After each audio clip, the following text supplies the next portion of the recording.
The message today and the title of this video is You're Going to Make It. Today is August 17th. There are 3 Bible verses that I want to use pertaining to this message. The first one is Romans 8:17. Now, if we are children, then we are heirs, heirs of God and co-heirs with Christ, if indeed we share in his sufferings, in order that we may also share in his glory. Proverbs 8:17 says, I love those who love me, and those who seek me diligently find me. Luke 8:17, nothing is hidden that will not be made manifest, nor is anything secret that will not be known and come to light. The title of this video is You're Going to Make It, because this is a testimony as well as encouragement.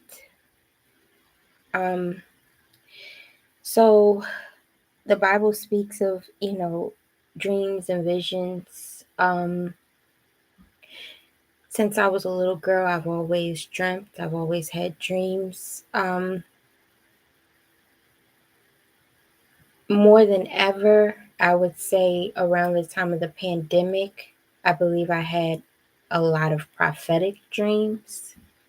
That was a very interesting time for a lot of us. And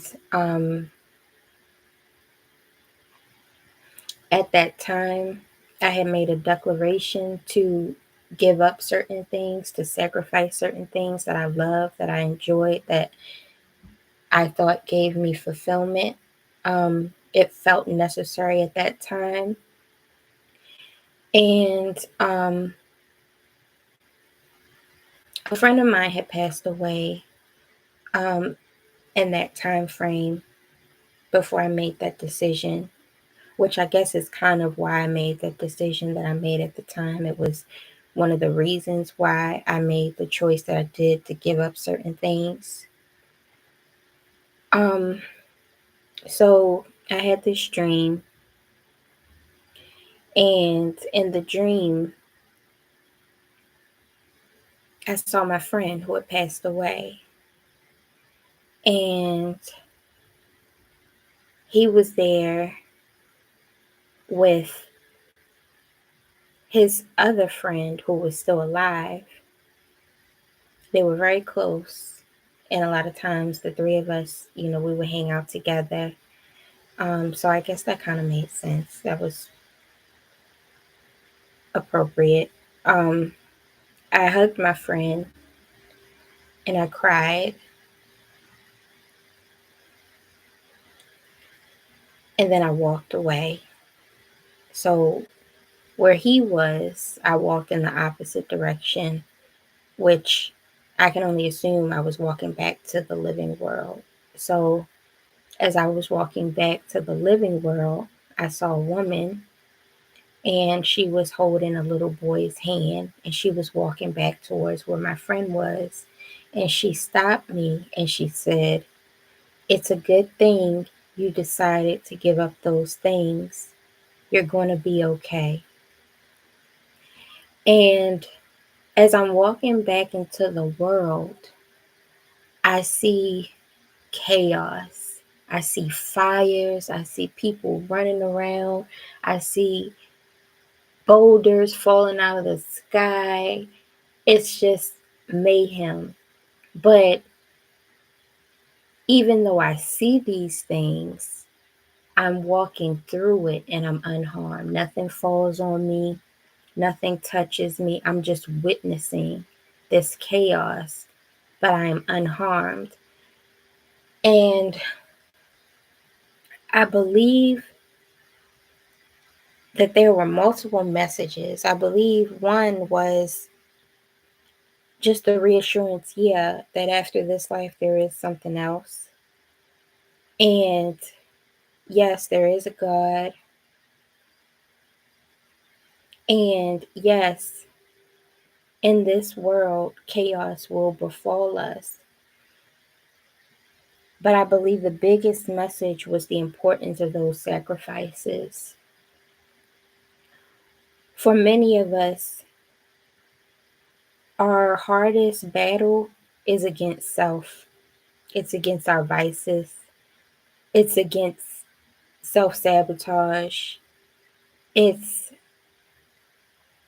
it's the harm that we do to ourselves, whether it be self-efficacy, whether it be holding ourselves back from because of fear, whether it be not believing in ourselves, whether it be not having the courage to push ourselves, believing that we're not strong enough to carry the weight that's been placed on us.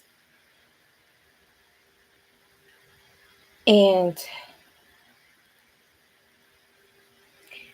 what stood out to me the most was when she said, "It's a good thing you decided to give up those things. You're going to be okay." Now, I will admit, I kind of took that as a pass. Like, oh, well, um, because she said I would be okay, it's okay, if I eventually go back to these things. Like, I'm going to be okay because of this point in time when I give up these things. But I had to learn the hard way. I don't think that's true. I think what she was telling me is it's a good thing you gave up these things. And it was implied, don't ever go back.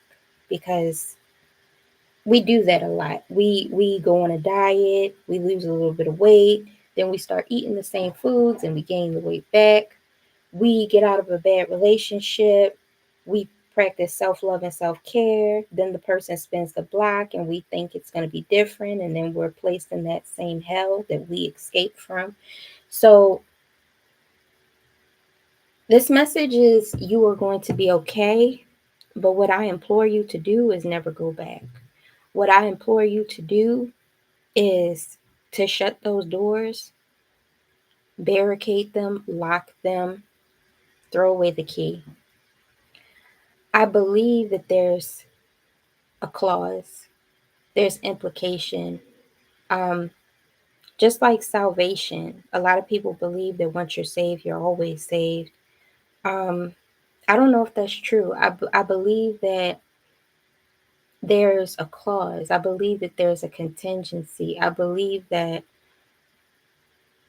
salvation is possible, but it's not a free for all pass for you to keep sinning. It's not a free for all pass for you to return to your vomit. It's not a free for all pass for you to continue to jump into the abyss that you were rescued from.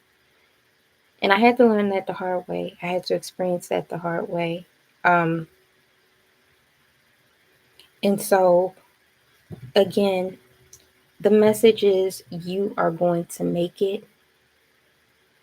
But the caveat is it's going to require something. It's going to require sacrifice. It's going to require obedience. It's going to require consistency. It's going to require focus. It's going to require dedication. It's going to require everything you've got. You can't half-ass this thing. You got to give it your all. And you got to be sure that you want it. Because just as the word says, the path is straight and narrow. In the times that we're in, you don't have any room to falter. You don't have any room for shortcuts. You're going to have to make some sacrifices. You're going to have to throw away some things for good and never return to those things. And I can promise you that when you do that, you can be sure that you will make it. You are going to make it. Just so long as you make those sacrifices. and you steer clear from those things. Just as long as you give up those things and you never return to them, you will make it. I'm not going to lie to you and pretend that it's going to be easy. But the rewards far outweigh the calamity that will befall you if you do not release those things. The rewards far outweigh the chaos that will befall you if you don't make a choice to choose yourself, to choose your purpose, to choose glory. We live in a world of instant gratification. We live in a time where it's legal to do many things that go against the Word of God.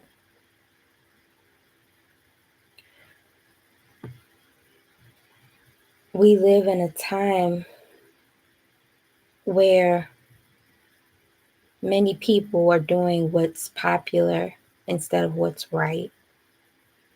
So yes, you're going to make it, but it's going to mean you're probably not going to be so popular. It's going to mean you're probably going to stand out from the crowd. It's going to mean that you're going to have to be a leader. You're going to have to follow your inner voice. You're going to have to accept that making it may require you to stand alone in all things. But I promise you it will be worth it.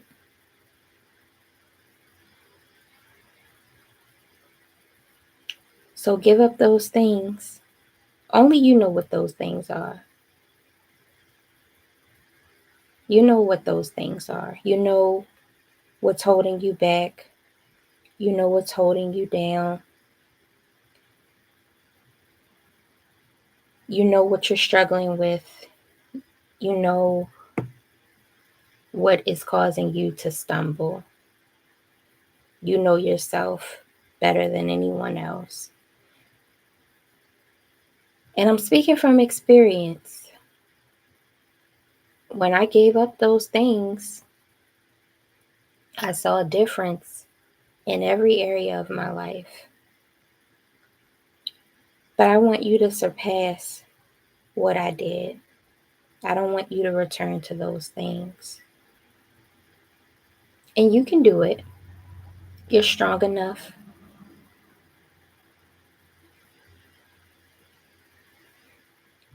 You will do it. And you're going to make it.